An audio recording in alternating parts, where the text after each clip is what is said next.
narasumber kita yaitu Abangda Haryadi Putraga selaku tim penelitinya AIP UMSU. Ya, boleh kita sapa dulu. Hai, apa kabar Bang Har? Alhamdulillah sehat juga. Mbaknya sehat juga? Sehat, alhamdulillah ya rabbil alamin. Dan semoga kita semua yang berada di live Q&A AIP UMSU ini juga sehat walafiat semuanya. Amin ya rabbal alamin. Nah, sebelum saya masuk ke beberapa pertanyaan, barangkali Bang Har ada sekilas untuk kata sambutan di Q&A part 6 kali ini. Boleh silakan Bang Har. Ya, pertama saya ucapkan terima kasih karena sudah diberikan kesempatan juga untuk mengisi kembali acara Q&A AIP UMSU. Ya, sebagai dari tim peneliti, mungkin saya akan bisa menjawab pertanyaan beberapa rekan-rekan sahabat OIF terkait sama astronomi. Tapi perlu digarisbawahi, mungkin background saya juga bukan astronomi murni. Saya akan bisa jawab sebisa saya ataupun sepengetahuan saya juga lah. Kecil pengetahuan saya tadi. Mungkin itu Mbak. Silakan. Ya, terima kasih kepada Bang Har selaku pemateri kita pada hari ini. Ya, kita masuk saja nih Bang Har. Baik, Bang Har, Q&A kali ini banyak nih pertanyaan dari sahabat-sahabat astro yang masih menyimpan rasa penasarannya terhadap astronomi. Nah, buat yang para penanya, penasaran kan sama jawaban-jawaban dari pertanyaan-pertanyaan yang diberikan netizen-netizen tersebut? Ya, langsung saja nih, kita bacakan pertanyaannya ya Bang Har. Siap. Nah, yang pertama itu ada dari @hidayat33. Tiga pertanyaan Bang Har. Saya akan bacakan satu-satu dulu, nanti Bang Har boleh saya bacakan pertanyaannya, langsung dijawab saja ya Bang Har. Ya, Bang. Baik, Bang Har.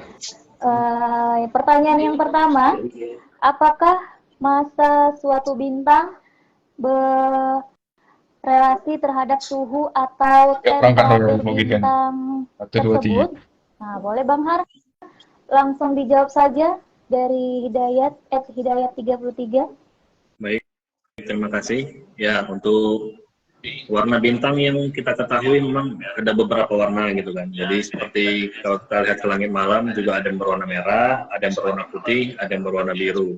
Jadi yang berwarna merah itu suhunya kira-kira hanya sekitar 5.000 derajat Celcius saja. Jadi semakin terang bintangnya, semakin mendekati ke warna putih, semakin tinggi pula suhu daripada sebuah bintang itu. Nah, namun ada lagi korelasinya terhadap umurnya juga. Jadi ada selain dia suhunya yang tinggi, juga terkait dengan ukuran daripada bintang itu. Jadi semakin besar bintangnya, semakin pendeklah umur daripada bintang tersebut.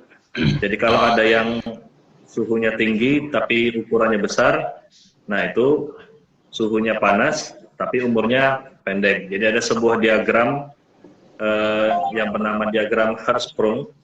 Jadi beliau membuat sebuah peta dengan kondisi suhu di bagian bawah, lalu sampai ke umur di bagian atas. Jadi ada beberapa bintang yang akan terisi pada diagram tersebut. Dan itu yang digunakan untuk mempelajari dan memetakan bintang-bintang yang ada di langit malam. Jadi memang ya tidak banyak warna daripada bintang tersebut. Jadi hanya sesuai dengan suhu. Semakin tinggi, semakin terang, semakin rendah, semakin berwarna kemerah-merahan. Nah, termasuklah matahari kita yang warnanya pada golongan jingga, mungkin seperti itu, merah-merah hingga kejinggaan, sehingga suhunya hanya sekitar 5.000 derajat Celcius saja. Mungkin itu Mbak. Kemudian Bang Har, di sini itu, juga Mbak, ada nih kandungan apa yang membedakan suhu atau temperatur pada bintang sehingga berbeda antara satu bintang dengan lainnya? Nah, untuk kandungan yang ada di dalam bintang mungkin yang paling diketahui bintang tersebut energinya berasal dari atom helium. Helium ataupun atom pertama lah gitu kan yang dikenal di unsur kimia. Jadi ketika unsur kimia helium tersebut melakukan pembelahan, maka akan menghasilkanlah energi yang menjadikan cahaya dan juga panas, berubah jadi dari atom helium menuju ke atom hidrogen. Atom hidrogen terbelah menjadi atom helium. Nah, sehingga dalam proses pembelahannya itulah menghasilkan energi. Jadi kalau saya rasa unsur apa yang ada di bintang-bintang lain mungkin masih belum terlalu dalam untuk dipelajari gitu ya. Jadi mungkin mereka ataupun ilmuwan masih mempelajari dan mengetahui bahwa bintang tersebut menghasilkan energi panas ya dari jumlah atom-atom hidrogen yang bereaksi seperti itu. Jadi jangan kita anggap hanya sebuah atom yang bereaksi. Jadi kalau atom ini maksudnya ada sebuah benda gitu kan, sebuah bola. Bolanya ini bernama atom hidrogen. Jadi ketika bolanya ini satu meledak, jadi dia bisa akan menjadi beberapa gitu. Jadi semakin banyak ledakannya, semakin banyak bendanya yang meledak, maka semakin tinggilah unsur yang dimiliki oleh bintang tersebut. Mungkin itu, Mbak. Ya, Bang Har. Terus, apakah ada bintang yang suhunya akan terus meningkat? Contohnya bintang kategori G naik menjadi bintang A. Kalau kemungkinan naik itu mungkin ada gitu kan, cuma tidak pada posisi-posisi yang dekat dengan bintang kita, karena masih ada bintang yang masih muda, bahkan ada galaksi yang masih belum terbentuk secara sempurna gitu. Jadi ada pada jarak yang cukup jauh dari posisi bintang kita. Jadi untuk mendapatkan keterlihatan ataupun mendokumentasikan perubahan tersebut, ya mungkin umur manusia tidak cukup gitu ya. Jadi makanya untuk meneliti sebuah fenomena astronomi, apalagi meneliti sebuah bintang, mungkin diperlukan beberapa generasi gitu untuk melihat perubahan terhadap sebuah bintang tersebut. Maksudnya perubahan, apakah dia perubahan semakin panas, semakin besar, dan seterusnya. Mungkin seperti itu, Mbak. Ya, baik. Terima kasih, Bang Har. Nah, itu tadi jawaban dari Bang Har ya, dari @hidayat33. Mungkin seperti itu jawabannya. Nah, Bang Har, kita masuk lagi nih. Masih banyak pertanyaan-pertanyaan netizen yang sudah bertanya di IG-nya Olif Umsu. Boleh saya bacain lagi. Ini ada dari @Nurnilam SP. Nah, izin bertanya Pak. Ini murid Pak Har nih ya. Izin bertanya Pak, sebenarnya supernova itu apa Pak? Apakah besar supernova itu bintang mati dan meledak? Kenapa bintang bisa mati Pak? Boleh dijawab Bang Har, silakan. Baik, terima kasih kepada rekan juga, kepada rekan saudari Nilam tadi. Nah, seperti kita ketahui, jadi kalau dari sistem ilmu pengetahuan, kalau ada awal, maka ada akhir. Jadi bintang yang kita lihat ini adalah dalam proses yang sudah jadi. Jadi pasti ada awalnya, pasti ada akhirnya. Dan akhir dari sebuah bintang tersebut ada beberapa macam. Jadi ketika dia habis energinya, energi dari panasnya, maka hanyalah tinggal energi gravitasinya. Jadi ketika energi gravitasinya lebih tinggi, maka dia akan menghasilkan sebuah gelombang yang akan menarik kembali energinya, dan akhirnya ketika terkumpul kembali, maka meledaklah bintang tersebut. Nah, jadi secara singkatnya mungkin supernova itu ya proses akhir kematian sebuah bintang. Jadi kalau manusia mungkin sakaratul maut, nah kalau bintang sakaratul mautnya itu bisa jadi ada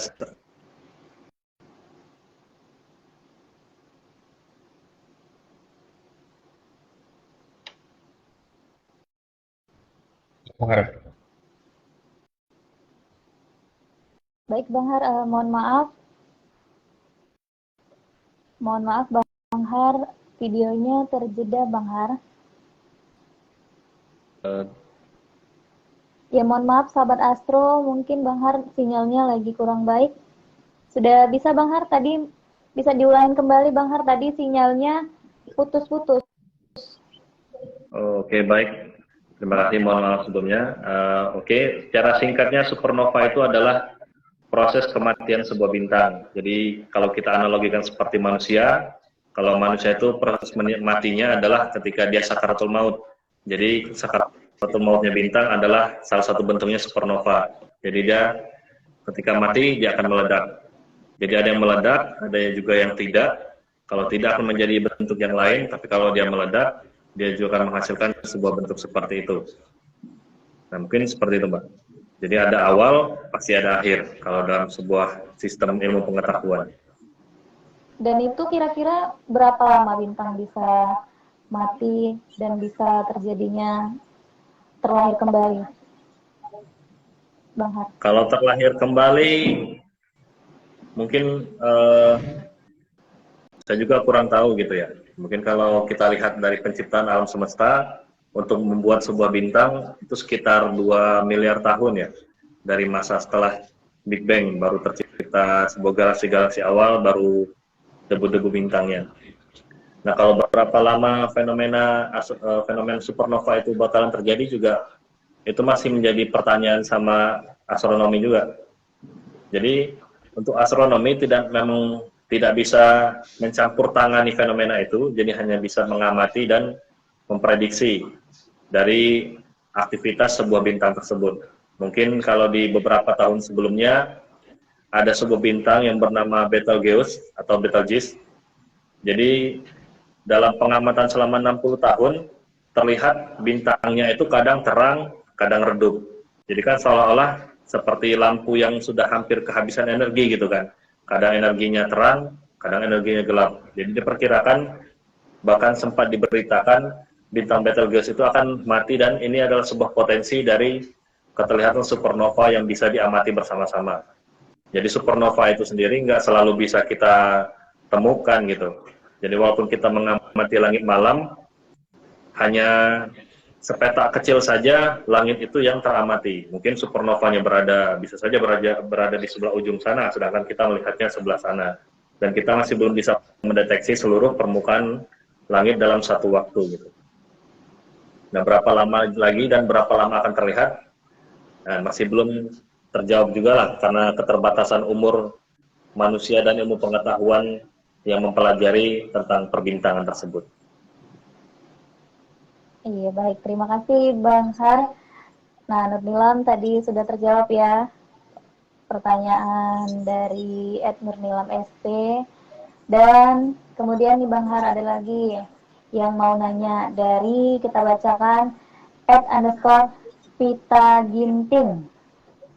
Mau nanya Pak, bumi itu bulat atau datar? Nah, masih penasaran dia nih Bang Har. Apakah dia tinggal di bumi bulat atau bumi datar? Boleh silakan Bang Har dijawab. Baik, terima kasih untuk jawaban itu. Dari referensi yang saya baca, buminya bulat, dan juga referensi dokumentasi yang dihasilkan dan didapatkan juga bulat. Nah, cukup situ sajalah statement saya. Saya tidak membahas bagaimana pendapat dari tim bumi datar. Mungkin itu, Mbak. Bang Har ya tadi ya, bumi itu bulat ya. Berarti kita tinggal di bumi bulat ya Bang Har ya. Ya, terima kasih. Nah, itu tadi jawabannya dari Pita Ginting yang telah di live streaming kita. Nah, kemudian ada lagi nih dari @detriani14. Min, kan ada namanya star trail atau pergerakan bintang. Nah, kalau mereka bergerak, apakah ada kemungkinan bintang itu bisa bertabrakan? Boleh silakan dijawab, Bang Har. Baik, terima kasih. Nah, kalau untuk jawaban itu, untuk seumur pengamat, mungkin tidak akan terlihat begitu bintang itu bertabrakan. Jadi dari Al-Qur'annya sendiri sudah ada bahwa benda-benda langit itu sudah ada jalurnya masing-masing. Jadi kalau sudah ada jalurnya masing-masing, dan juga dari sains juga sudah tercapai kestabilan dalam sebuah galaksi seperti ini, ya kemungkinan sudah tidak akan terjadi lagi. Mungkin di tahun-tahun awal pembentukan alam semesta masih ada. Jadi karena taburan debu-debu angkasa ataupun bintang-bintang yang lainnya masih berdekatan, maka masih memungkinkan untuk terjadinya tabrakan sebuah bintang. Nah, tapi dalam kondisi kita yang sudah stabil di era ini gitu kan, di era zaman sekarang, bukan zaman apa ya, zaman sosial seperti sekarang, maksudnya zaman ilmu pengetahuan sekarang ini, artinya jarak sebuah bintang itu sendiri sudah sangat-sangat jauh. Jadi kalau ada sebuah bintang misalnya di sini dia maju dan di belakangnya ada bintang, ya sama-sama maju dengan jarak yang sama. Mungkin seperti itu. Jadi sejauh manusia melihat masih belum akan ada terlihat bintang yang bertabrakan. Tapi mungkin di suatu masa akan ada. Karena ketika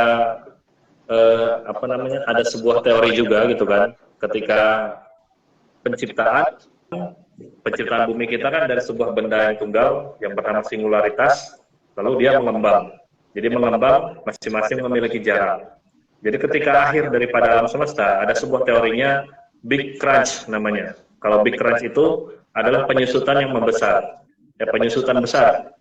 Artinya ketika alam semesta kita sudah selesai mengembang, dia akan kembali menyusut. Jadi akhir daripada sebuah alam semesta kita ini, ya ketika bintang-bintang ini menyusut kembali, artinya semua bintang ini akan bertemu dan akhirnya bertabrakan. Jadi mungkin tidak pada generasi kita, mungkin pada generasi setelah kita mungkin bisa terlihat seperti itu, Mbak. Tabrakan dari bintang-bintang itu. Berarti memungkinkan lah ya, Bang, kalau bintang itu bisa bertabrakan ya? Ya, sangat memungkinkan, Mbak. Kalau untuk saat ini atau entah akan datang, itu bintang itu bergerak dengan satu jalur atau berbeda-beda jalur gitu? Ya, masing-masing sudah punya jalurnya sendiri dan mereka punya satu jalur tersendiri gitu. Jadi satu bintang akan berada pada tetap jalurnya di situ. Paling yang membedakan jalurnya itu hanya keterlihatannya saja. Jadi misalnya sekarang bulan Januari ada 40 rasi bintang yang bisa terlihat. Nanti semakin berganti bulannya akan ada rasi bintang yang tidak terlihat, tapi ada juga rasi bintang lain yang baru bisa terlihat, seperti itu, Mbak. Jadi namanya rasi bintang pasti mengandung beberapa bintang lainnya gitu. Jadi akan ada bintang yang tidak terlihat pada bulan depan, tapi akan ada bintang lain yang akan terlihat pada bulan berikutnya. Jadi tetap pada jalurnya tersendiri. Oke, baik Bang Har. Terima kasih banyak jawabannya. Nah, ini ada lagi nih Bang Har. Dan masih ada beberapa pertanyaan lagi. Dari @was_ola. Apa yang terjadi jika kita membuat api di luar angkasa? Apakah api tersebut memiliki bentuk seperti api ketika di luar atmosfer bumi? Wah, ini diilustrasikan Bang Har. Oke, baik. Jadi ini pertanyaannya ada pertanyaan seperti membuat sandungan juga. Jadi kalau kita berbicara dengan api yang seperti ada di dalam bumi kita nggak akan bisa membuat api seperti yang ada di dalam bumi di luar angkasa. Karena api yang ada di dalam bumi membutuhkan oksigen. Jadi yang diperlukan api di dalam bumi ya adanya oksigen. Jadi kalau misalnya di dalam air saja lah gitu. Air juga memiliki oksigen, tapi tidak semuanya oksigen, lebih banyak unsur lainnya gitu. Sehingga api akan kalah dalam membuat oksigennya. Namun dalam sebuah pekerjaan seperti tukang las gitu kan, tukang las bawah laut, ternyata api juga bisa dimunculkan di dalam air. Yang artinya ada sebuah unsur lain yang bisa membakar ataupun membuat api. Jadi tidak hanya oksigen. Misalnya seperti tabung gas milik tukang las bawah laut itulah. Artinya ada sebuah api dengan unsur pembakar lainnya yang bisa dimunculkan di sebuah tempat yang kurang daripada oksigen. Jadi kalau di luar angkasa juga memungkinkan adanya sebuah api. Contohnya ya seperti matahari kita.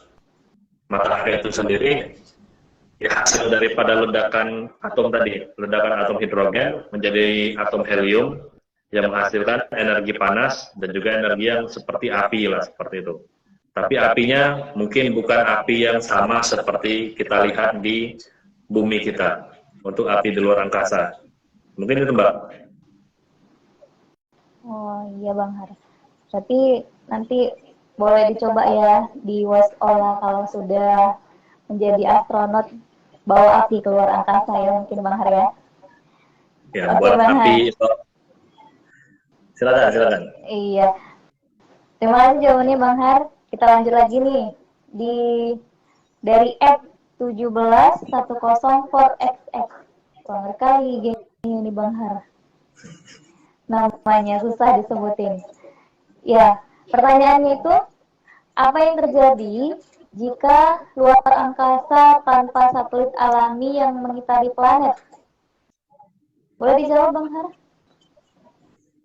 Untuk luar angkasa tanpa satelit alami yang mengelilingi planet, ya sebenarnya tidak ada masalah gitu, karena di sistem tata surya kita, misalnya seperti Merkurius, Venus, mereka tidak memiliki satelit alami, artinya tidak ada masalah juga. Mungkin kalau masalahnya planet seperti bumi gitu kan, planet seperti bumi tidak memiliki bulan, ya kemungkinan fenomena-fenomena yang ada kaitannya dengan bulan satelit kita tidak terjadi seperti itu. Contohnya pasang surut air laut yang diperkirakan ada pengaruh gravitasi bulan. Lalu tentu saja kalender bulan juga tidak ada. Jadi kalau planet bumi tidak memiliki satelit seperti bulan, otomatis kalendernya hanya kalender matahari. Kalender bulan tidak akan ada. Salah satu contoh kalender bulan ya kalender hijriah kita, kalender Cina, kalender Aztec dan sebagainya seperti itu. Ya itu saja Bang Har jawabannya. Mungkin itu saja Mbak. Kalau salah satu contoh bagaimana ketika kita tidak memiliki satelit alami mungkin. Oke, terima kasih Bang Har. Lanjut ya, kita ke pertanyaan berikutnya yang dari sahabat Astro. Banyak sekali yang menanyakan di IG-nya Oif Umsu. Nah ini sudah ada beberapa pertanyaan yang saya pilih. Dan yang beruntung juga sahabat Astro sudah berkumpul semuanya di live streamingnya Oif Umsu hari ini. Nah kita bacain lagi di @makhluk kosmik. Apakah? Iya, luar biasa namanya ya, Bang Har. Apa yang bakal terjadi jika manusia tidak memakai baju astronot di luar angkasa? Wah, jadi cita-citanya jadi astronot nih sepertinya Bang Har. Boleh dijawab Bang Har? Nah, baik, kalau secara saya akan jawab dengan dari dua sudut pandang. Jadi yang pertama itu sudut pandang sains kita saat ini. Jadi kalau kita tidak pakai baju luar angkasa di angkasa, yang pertama sama halnya seperti kita tidak pakai pakaian selam di dasar lautan yang cukup dalam. Artinya akan ada pengaruh dari luar tubuh kita terhadap tubuh kita. Kalau di dalam lautan, artinya tekanan air yang ada di bawah lautan itu akan menghimpit kita sehingga kita bisa hancur. Tapi kalau yang di luar atmosfer kita, karena tekanan di luar atmosfer itu lebih rendah, artinya badan kita yang bisa saja meledak, mengembang. Jadi kalau tekanan di luar itu lebih rendah daripada tubuh kita, maka kita yang akan mengembang. Tentu saja kita akan meledak seperti itu. Sehingga itulah salah satu guna daripada baju astronot untuk melindungi tubuh kita dari tekanan-tekanan ataupun ya kendala-kendala lain yang di luar daripada lingkungan di dalam planet bumi. Nah, satu sudut pandang lagi, kalau satu sudut pandang non-science ataupun science fiction gitu ya. Kalau science fiction, kalau pada suatu masa ketika mungkin manusia bisa beradaptasi untuk di luar angkasa hidup gitu kan. Di luar angkasa artinya di luar planet lah seperti di ISS, ya memungkinkan saja. Kalau kita ambil contohnya di film-film tahun 70-an atau tahun 80-an yang namanya Alien seperti itu kan. Ya alien itu juga artinya kan manusianya sebuah planet gitu. Dan dia sudah bisa berkembang untuk melakukan aktivitas di luar daripada planetnya. Kalau kita berbicara science fiction mungkin seperti itu, Mbak. Tapi kalau untuk sains kita saat ini masih belum memungkinkan untuk manusia bisa hidup tanpa alat pengaman seperti baju angkasa tadi di luar angkasa. Tapi kalau dari sudut pandang non-sainsnya, ya mungkin sudah ada gitu, sudah ada makhluk ekstraterestrial yang sudah berhasil bisa beradaptasi dengan keadaan di luar planetnya, bahkan keluar angkasa. Seperti itu, Mbak. Ya, baik. Terima kasih, Bang Har. Nah, mungkin makhluk kosmik itu sudah jawaban yang luar biasa diberikan pemateri kita pada hari ini. Nah, jangan coba-coba ya keluar angkasa dengan pakaian kita seperti ini ya. Jangan seperti di bumi kita buat mau pergi ke sana. Atau jangan-jangan ini makhluk kosmik ini salah satu makhluk ekstraterestrial tadi itu, Mbak. Makhluk luar angkasa dari planet lain, Mbak. Planet lain nyingsup ke bumi ya, Bang Har ya.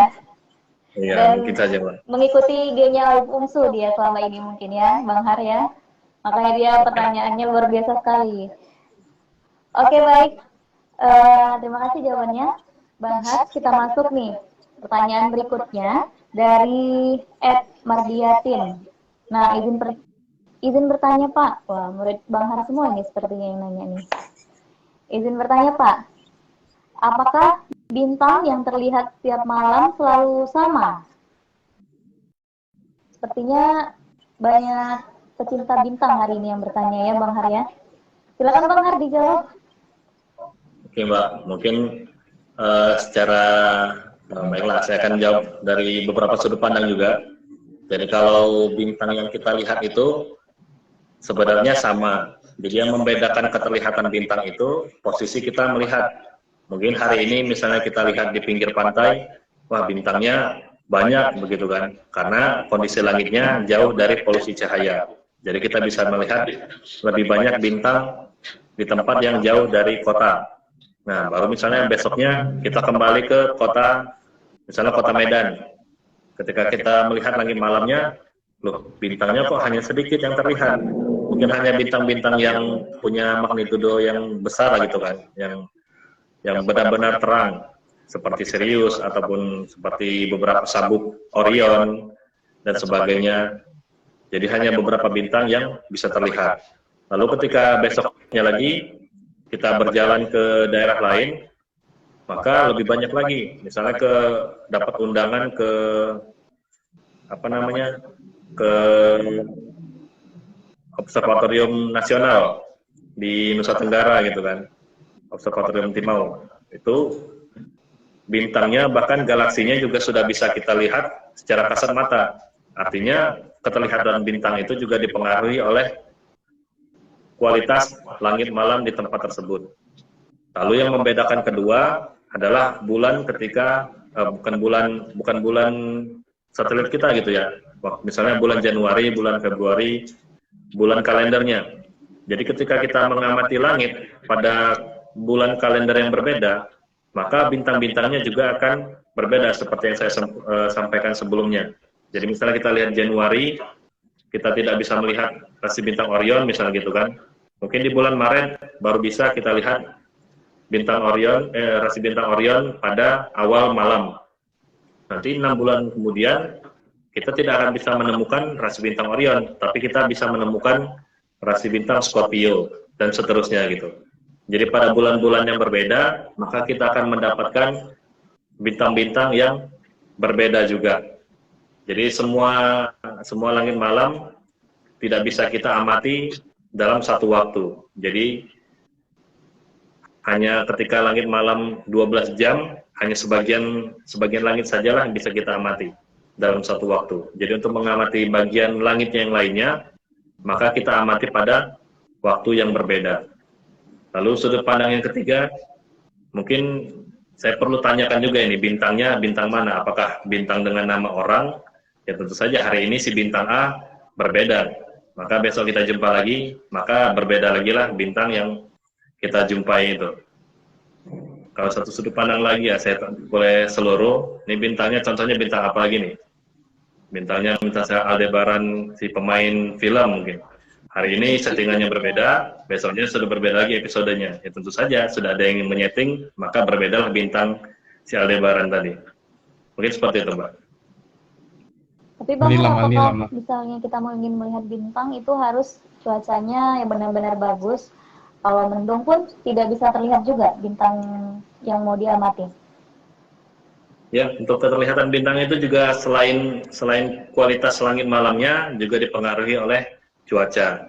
Ya, kalau hujan tentu saja kita tidak bisa melihat bintang-bintang itu.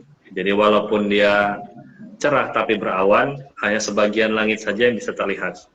Kalau ketika cerah, barulah itu bisa kita mengamati seluruh bintang yang disajikan ketika malam tersebut. Ya, baik. Terima kasih Bang Har jawabannya. Nah, itu tadi ya dari Mardiatin. Kalau mau melihat bintang setiap malamnya, sudah terjawab sama pemateri kita yang luar biasa pada hari ini. Nah, kita lanjut lagi ya Bang Har ya. Ini ada dari @adel KNTI.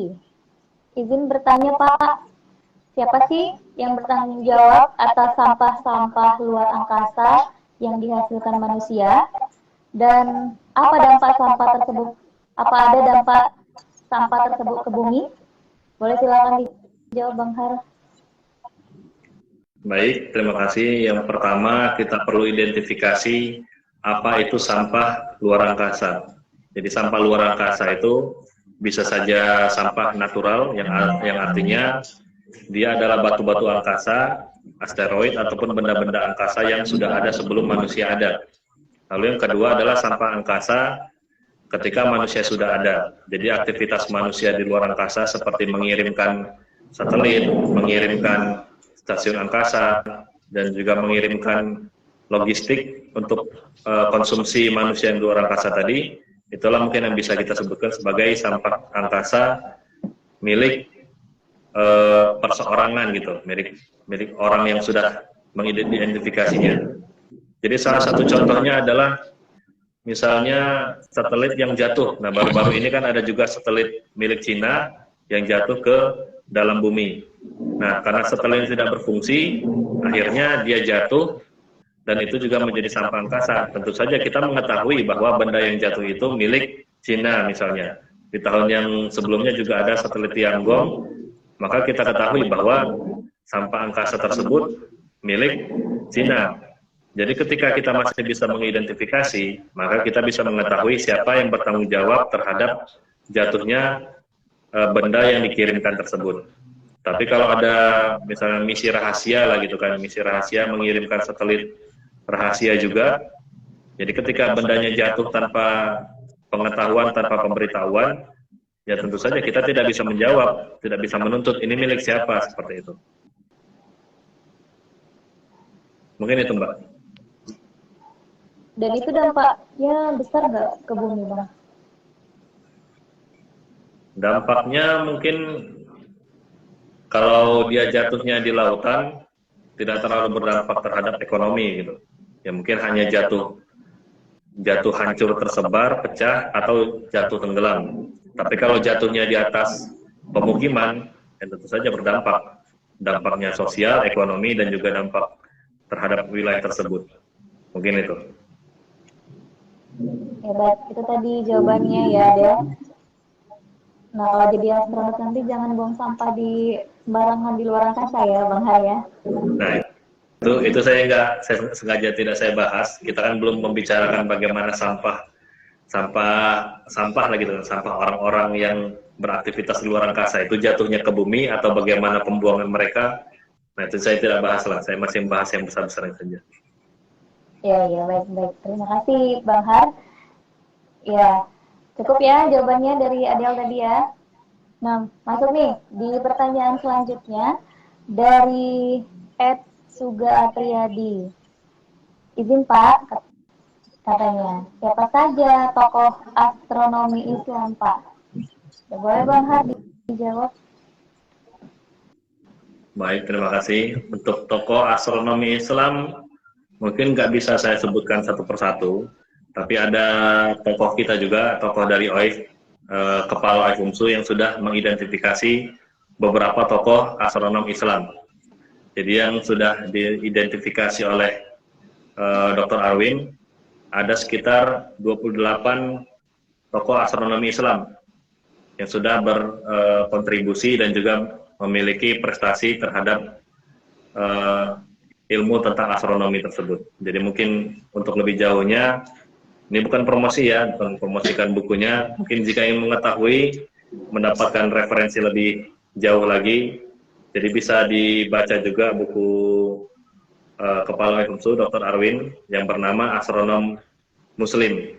Jadi kalau saya sendiri juga mungkin nggak bisa menyebutkan satu persatu namanya, bahkan mungkin masih ada lagi astronom Muslim yang belum terangkat gitu. Jadi yang beliau angkat juga masih terbatas dengan astronom yang punya karya. Jadi di sana mungkin ada karya-karya dari tokoh-tokoh lain, mungkin yang anonim, yang tentu saja tidak diketahui gitu siapa penulisnya. Mungkin itu Mbak. Ini salah satu salah satu contohnya juga ada di belakang saya nih. Namanya Al-Khawarizmi. Nah ini salah satu contoh astronom Muslim juga. Ini mungkin nggak kelihatan juga ya. Nah mungkin seperti ini. Kelihatan. Boleh dijelasin sedikit Bang Har tentang Al-Khawarizmi biar tahu kan penanya si Suga Triadi tadi, salah satu tokoh astronomi Islam ini. Oke, Al-Khawarizmi ini mungkin paling singkatnya dia menghasilkan teori tentang aljabar. Jadi kalau teori tentang aljabar mungkin saya angkat sedikit juga tadi. Jadi beliau menghasilkan sebuah konsep pemikiran tentang aljabar dan juga penemu angka nol. Jadi dulu angka nol ini yang kita ketahui saat ini mungkin sepele gitu kan. Tapi kalau di konsep-konsep terdahulu, angka nol ini sangat misterius gitu. Jadi misteriusnya contohnya, dulu ketika orang ditanya gitu kan, kalau misalnya kamu tidak punya sesuatu, tapi kamu ingin membagikan ke orang, berapa banyak orang itu akan dapat? Maka orang terdahulu nggak akan bisa menjawab. Nah kebetulan saya ada melihat apa ya? Melihat sebuah referensi lah gitu yang membahas tentang itu. Jadi ketika orang dahulu melakukan perhitungan, mereka akan menghitung ya udah satu persatu.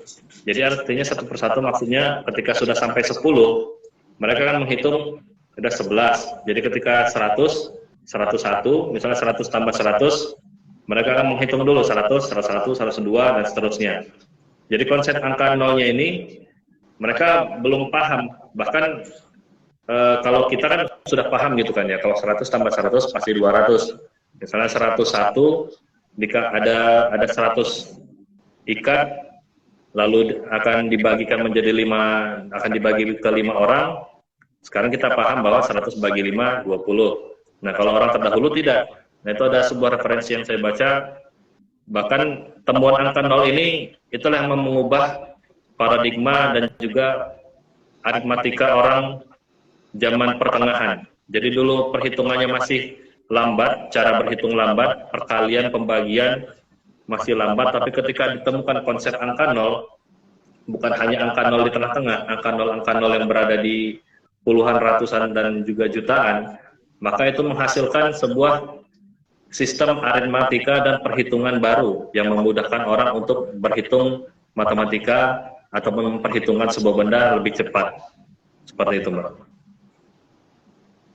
Jadi itulah mungkin konsep yang ditemukan salah satu contohnya. Jadi kalau terkait sama astronominya, ya kalau kita namanya astronomi kan jaraknya besar-besar. Jadi kalau kita harus mencatat nilainya dengan angka yang apa gitu kan ya, misalnya 12 miliar. Berarti kan kita tulis di sebuah buku 12.00000000 sampailah angkanya tersebut. Ya, tapi kalau sudah kita pahami konsepnya, maka lebih mudah lah seperti itu. Mungkin itu Mbak. Ya baik, terima kasih Bang Har. Itu tadi jawaban dari pemateri kita hari ini ya, Suga Triadi sudah terjawab, salah satu tokoh astronomi Islam yang sudah dipaparkan oleh pemateri kita pada hari ini. Nah, Lanjut lagi nih, ada pertanyaan dari kolom komentar dari Dimas Daus. Nah, ini juga salah satu tim peneliti OIF UMSU juga. Boleh saya bacakan ya Bang Har pertanyaannya? Ya, silakan. Ya. Bagaimana dengan kasus perubahan dari gugus terbuka menjadi gugus bola? Nah, mungkin tim peneliti boleh sharing atau menjawab pertanyaan tersebut. Silakan Bang Har. Ya, terima kasih. Ini juga sahabat kami juga dari tim peneliti di Barus. Jadi Mas Dimas, sejauh yang saya ketahui, saya juga kurang tahu juga nih bagaimana kasus perubahan tersebut bisa terjadi. Mungkin kalau logika singkatnya, mungkin kenapa dari terbuka bisa menjadi tertutup ataupun seperti bola gitu kan. Artinya kan ada sebuah pusat energi di tengah-tengah gugus tersebut yang bisa menarik bintang-bintang tersebut. Sehingga bintang-bintang yang jauh bisa tertarik kembali menjadi rapat sehingga seolah-olah yang seharusnya tadi tersebar bisa merapat gitu. Dan keterlihatan dari bumi seolah-olah seperti gugus bola. Saya masih belum bisa memastikan juga nih. Mungkin singkatnya seperti itu. Kalau energi yang ada di tengah-tengahnya, ya energi yang diketahui sebagai pusat daripada gugus, ya lubang hitam gitu. Jadi lubang hitam ini sama seperti galaksi kita, yang menahan galaksi kita ini tetap stabil dan bintang-bintangnya berputar pada lintasannya, ya ada sebuah lubang hitam yang sangat besar. Jadi dengan kestabilan itu, maka seperti inilah dunia kita saat ini. Dan salah satu lubang hitam kecil lainnya menghasilkan fenomena-fenomena lain seperti gugus bintang yang disebutkan oleh Mas Dimas Daus tadi. Mungkin itu Mbak. Ya, oke, baik. Itu tadi jawaban dari Bang Har ya, Bang Dimas Daus. Mungkin sudah disimak dari live langsung di sana, di rumah ya, Bang Dimas Daus ya. Ya, ada lagi nih Bang Har pertanyaan dari kolom komentar, boleh saya bacain lagi ya? Boleh Mbak. Ini dari Afifah Nasution, MSTT. Assalamualaikum Pak. Kalau memang ada bintang yang lebih besar dari matahari, kenapa di siang hari hanya bintang matahari yang lebih mendominasi cahayanya? Baik, boleh dijawab Bang Har, rasa penasaran si Afifah ini. Baik, terima kasih. Jadi kenapa matahari kita itu sangat terang? Karena jaraknya yang dekat daripada planet bumi kita. Ya, tentu saja ada bintang yang lebih terang daripada matahari, ada yang lebih besar daripada matahari kita. Namun karena posisinya yang jauh dari kita, maka kita tidak bisa melihat cahaya tersebut mendominasi langit.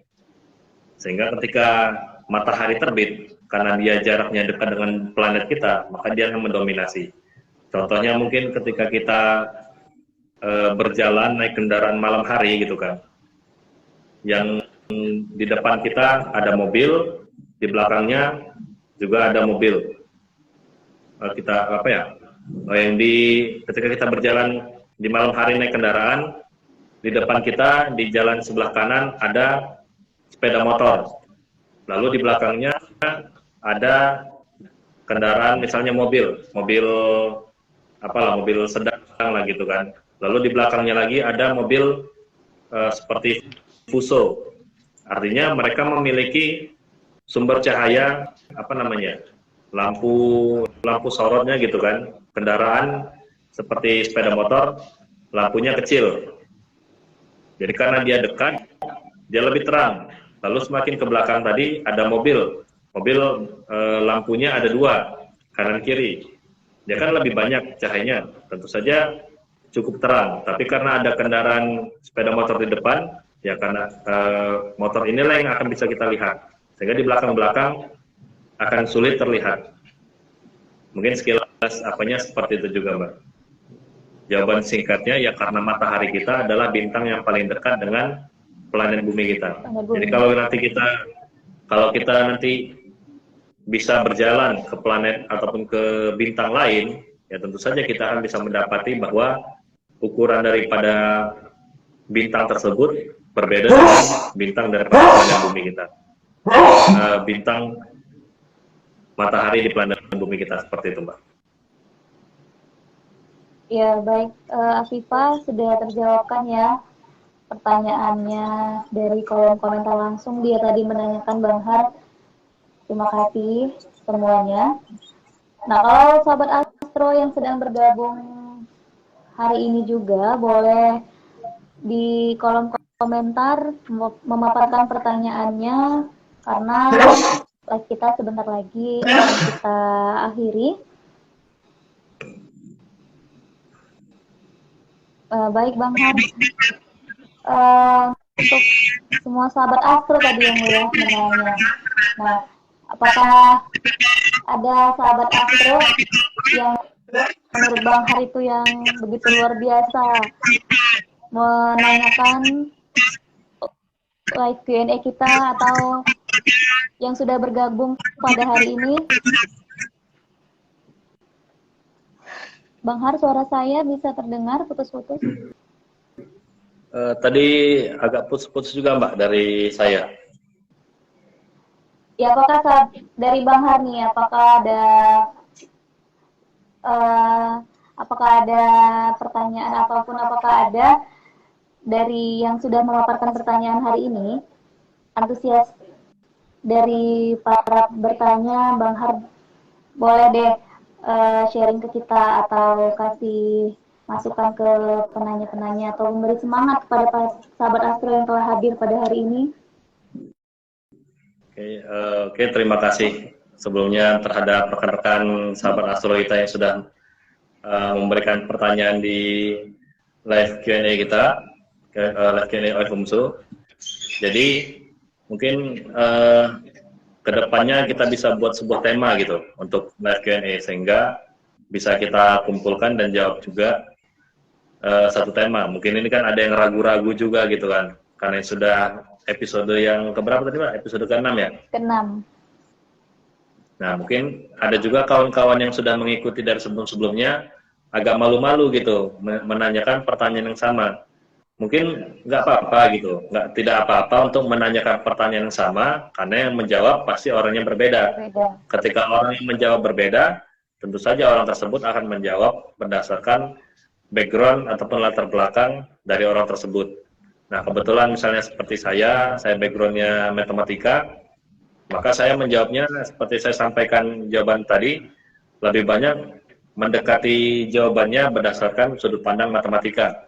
Tapi mungkin mantau dari rekan-rekan lain gitu kan, nanti untuk berikutnya ada yang dari latar belakang agama ataupun latar belakang ekonomi, bahkan latar belakang hukum, bisa kita tanya juga. Tapi ada baiknya kita buatkan sebuah temanya juga gitu, Mbak. Jadi ketika kita membahasnya terhadap bidang mereka, maka kita juga nggak apa-apa menanyakan pertanyaan sebelumnya, tapi ya narasumbernya bisa menjawab berdasarkan sudut pandang narasumbernya, seperti itu.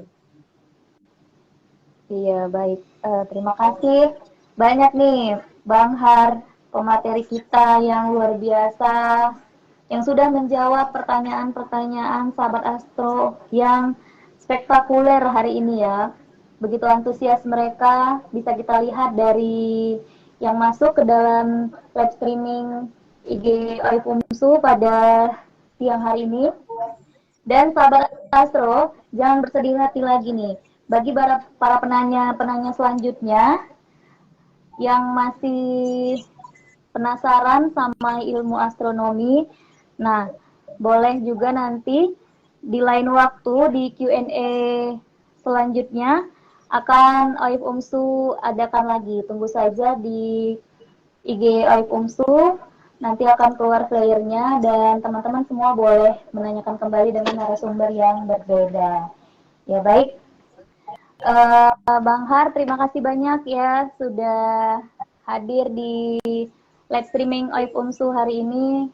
Semoga kita semua dalam lindungan Allah Subhanahu wa Ta'ala ya. Amin ya Rabbal Alamin. Baik, kita tutup saja ini Q&A pada hari ini nggak terasa ya Bang Har, sudah 1 jam kita bersama di live Q&A Aif Umsu part 6 ini. Ditunggu juga nanti sahabat Astro live streaming Aif Umsu di part-part selanjutnya. Nah, kalau begitu kita tutup Q&A kita pada hari ini dengan lafaz hamdalah. Alhamdulillahirabbil alamin. Ya, sahabat Astro, saya dan narasumber undur diri. Saya tutup dengan wassalamualaikum warahmatullahi wabarakatuh. Waalaikumsalam warahmatullahi wabarakatuh. Ya, terima kasih juga rekan-rekan, terima kasih tim Aif Umsu, terima kasih juga Mbak. Ya, sama-sama Bang Har.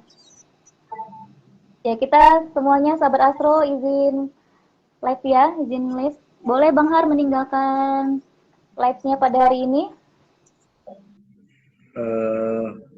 Mungkin oke Mbak, terima kasih. Saya coba dulu ya. Ya, terima kasih Bang Har.